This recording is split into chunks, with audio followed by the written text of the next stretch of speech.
नमस्कार। आज हमारे इर्द गिर्द जो भी चल रहा है वो सामान्य नहीं है। अब ऐसे में सवाल ये उठता है कि एक आम नागरिक होने के नाते हमारा क्या फर्ज बनता है।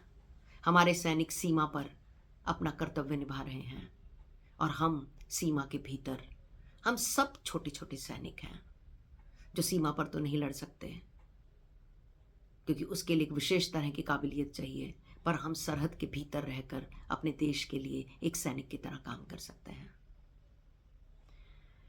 अभी मैं कल का ही एग्जाम्पल कहूँ तो ब्लैकआउट के लिए बोला गया था, लाइट्स बंद करने के लिए बोला गया था।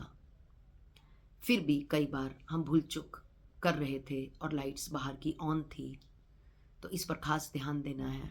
अगर आपके घर की लाइट ऑफ है, आपने देखा आपके कॉलोनी में किसी की लाइट ऑन है, तो ये आपकी जिम्मेवारी बनती है कि उनको कॉल कर कर बोलें कि कृपया लाइट्स बुझा दीजिए, क्योंकि अगर उन्होंने लाइट नहीं बुझाई है तो ये भी सामान्य है, उन्हें नहीं ध्यान रहा होगा, पर जागरूक रहने की ज़रूरत है।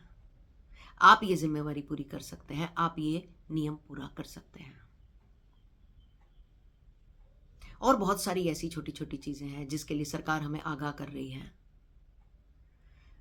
ऐसा कोई ज़रूरी नहीं है, ये तो चलता है, लोग तो मार्केट में आ जा रहे हैं, बाजार तो खुले हैं, मार्केट तो खुली है, ये कहकर आप अपनी जिम्मेवारी से बच नहीं सकते हैं।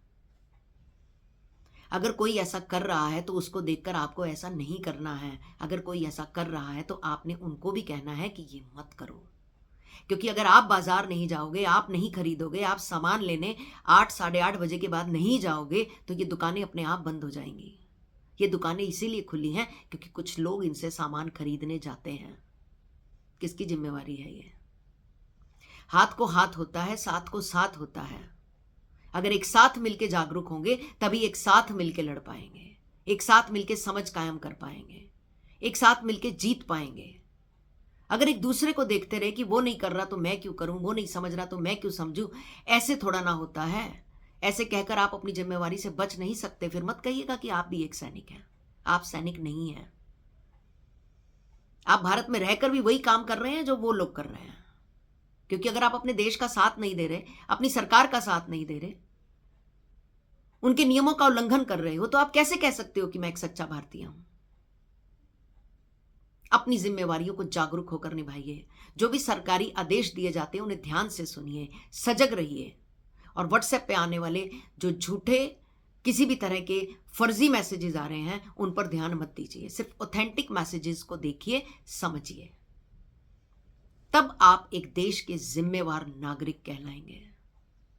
यूं ही हवा में उड़ा देने से हम देश के लिए कर्तव्यनिष्ठ नहीं बन जाते। मेरी बातें हो सकता है आपको कुछ बुरी लगी हो, पर देश के हित में है तो ये सर्वहित में है। जय हिंद।